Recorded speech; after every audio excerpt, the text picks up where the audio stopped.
or was helpful in building flourishing businesses and promised financial stability and significantly increased the quality of our lives, try to nail down who you are for as long as possible. Your CV, your salary, your job title. Nobody believes your CV anyway. The salary is melting away at 11% year over year. And your job title? Designer, engineer, founder, chief of happiness? The fuck does that even mean?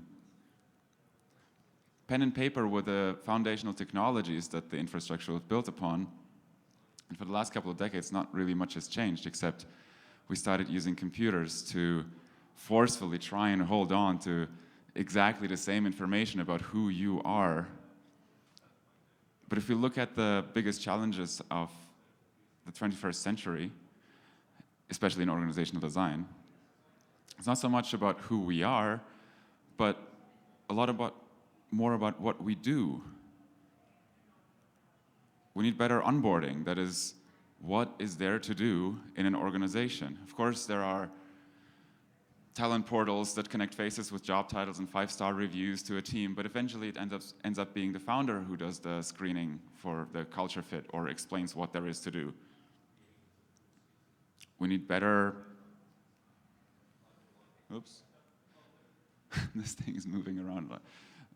We need on-chain peer-verified reputation, also to throw in a few buzzwords. But that is a clear track record of what is it that you have done in the past. And yes, there are Web3 profiles that show you the reputation tokens or web bounties, but they don't tell you anything about your soft skills or the passion that you have for your work or the quality of your work in the context of the collective that you're contributing to. And lastly, we're all struggling with fair wealth distribution, which is how and why we value the things we do. Yes, there are multi-sigs and token governance platforms that may speed up and make spending money easier, but they don't actually help everybody feel fairly compensated or give contributors the opportunity to steer the organization in the direction that they resonate with by doing high-quality work. So it seems like we need to shift our perspectives from our roles, who we are, our Twitter profiles, our bank accounts, towards what are the things that we do, our actions, our functions, our workflows. And I want to be clear, I don't have any investors. I'm not trying to sell you a magical tool that will turn your company into a DAO. And most importantly, I'm not trying to invent anything new. Human organization has been around for at least 6,000 years. Centralized, decentralized, both at the same time. My friends Michael Zargam and Kelsey Nabin have done excellent ethnographic research on that topic, especially in the DAO space. Really great work. Political ideologies like democracy, communism, capitalism, sociocracy, company structures from Apple, Valve, Google, Zappos, they're all amazing historical references. All you need to know is already there for free. Look, every organization has a particular purpose. For Apple, for example, it was something like bringing computers into everybody's home. Nowadays, it could be something more interesting like extending human lifespan. Or we also know of sending people to Mars. Every organization has teams that contribute with a particular mission to that vision, which could be something like, for Apple, that would be building a computer or building the actual software or like the user interface design. And if you are part of one of those teams, or if you have a function within that team, then your function has a purpose. And being able to make that connection is essentially what we call meaningful work. And if we can clearly articulate that and publicly share that, then you won't ever have to look for talent to work with you. It will just naturally attract the best people. Of course, before you start with an organization, you have to do actually the work. So think about what it is that you do. Why are you doing it? What are the goals? What are the things that can go wrong? Oh yeah, by the way, this is also, sorry for the QR code bingo. I know this is probably on every single presentation. But that's actually a workshop template that you can use with your team to also kind of arrive at these mission, vision, purpose. I think it's actually the guideline for an entire facilitation.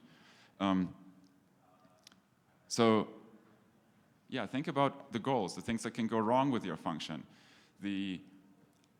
Try to actually break down and write exactly how the workflow of your function or of your work progresses.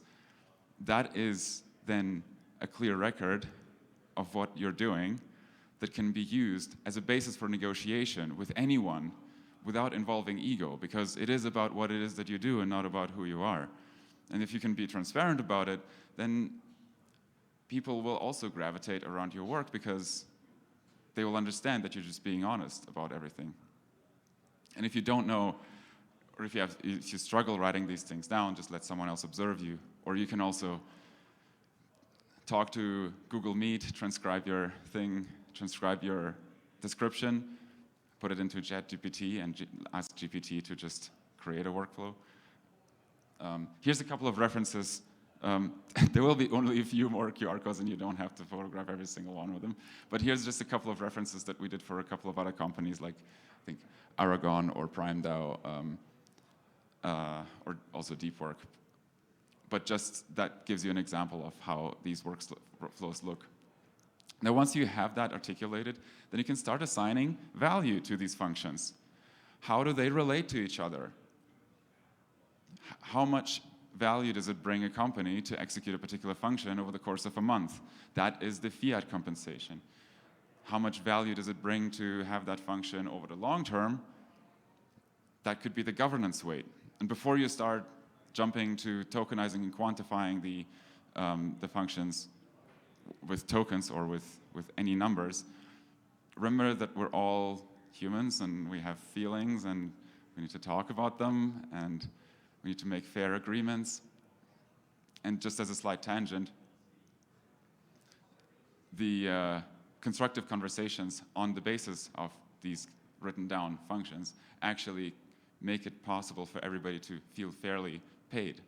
It's called soft governance. And even if it doesn't allow for everybody always finding, this is a bit, sorry for the gray thing, it says preference.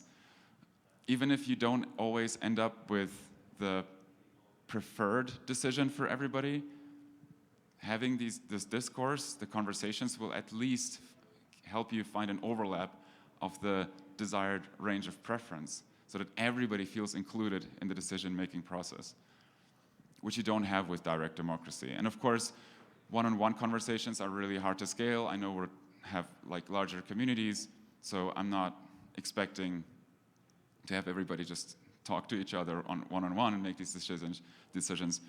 But you can actually use design thinking workshops like the one that I linked with the mission, vision, purpose board that will help you get a team together and do what most companies, and I've done a lot of research on this, do, or let's say teams, do within 4 months on discourse with proposals and comment in a 2-hour session, because you just involve people in a constructive design thinking process that is extremely fast and ends up including everybody's opinion and especially agreement. Now, once you have that once you've written down all the functions, everything, like all the purpose of all the teams and the organization, then you have kind of a snapshot.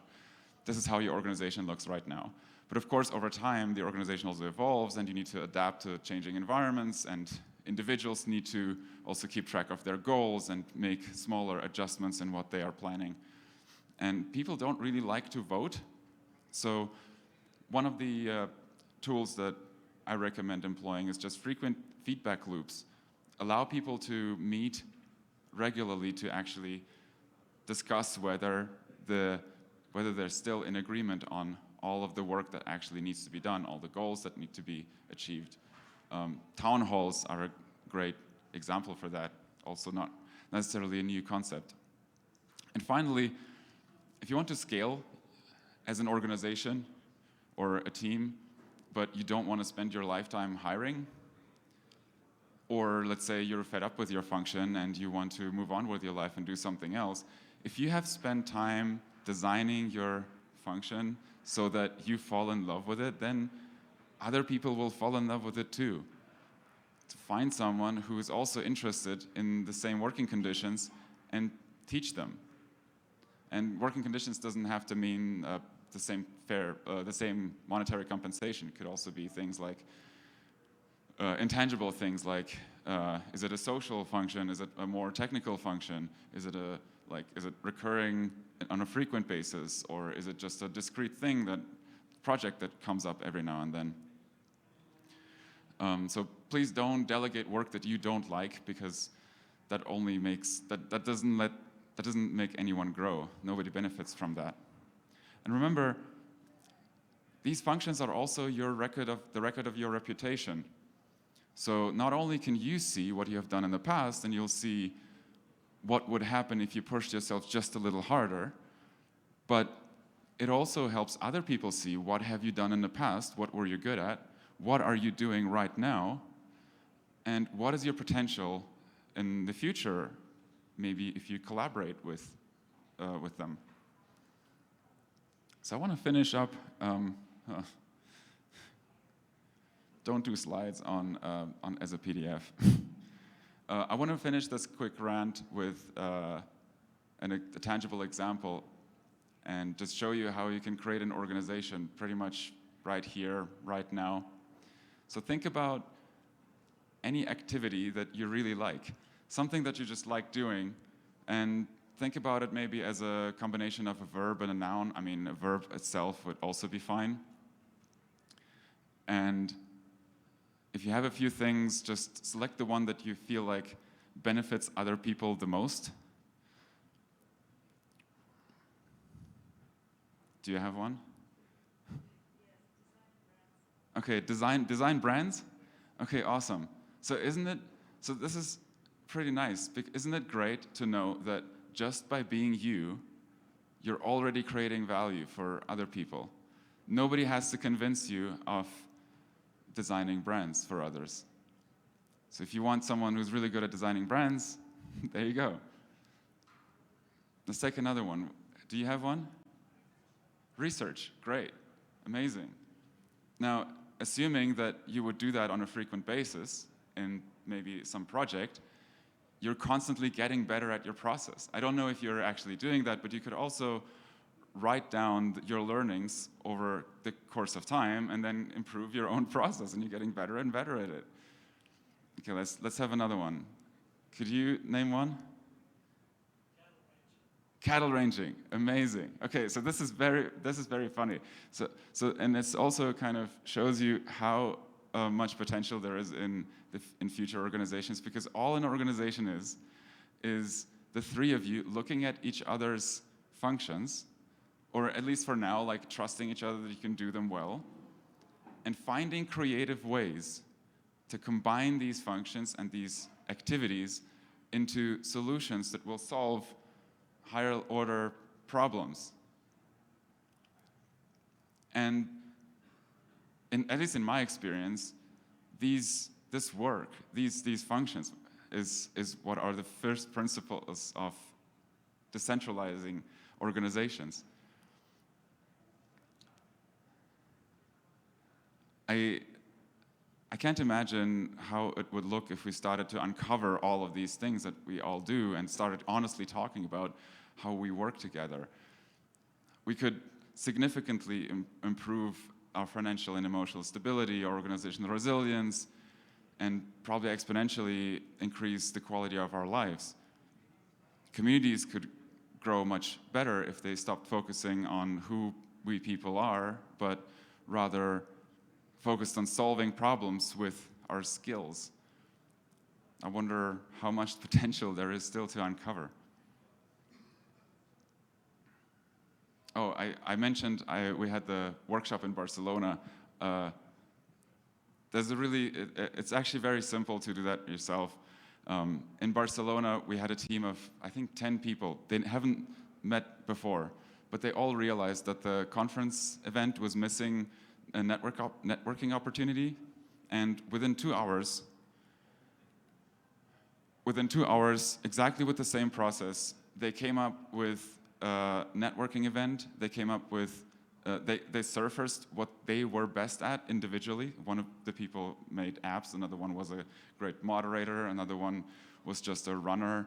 And I think 2 or 3 hours later, they built the entire networking event from scratch. They haven't met before. 50 people showed up and said it was the best thing they've seen at the entire conference. So, and the process is simple. You write down the problems, you come up with solutions, and then you write down what everybody thinks they can contribute with what function to that. That is the start of an emerging organization. Just as a final note, I want to thank everybody from Deep Work and everybody who was related to Deep Work who contributed to building software or doing awareness or working on product design on any of the verticals. It's a pleasure to work with everybody, and it gives also, in that context, my life meaning. And with these tools, here's a lot of stuff that you can refer to. All of the examples, all past projects. There's basically a breakdown of how an entire organization works to the kind of last detail. Also documentation of all the functions. And now, it's your turn. Thanks.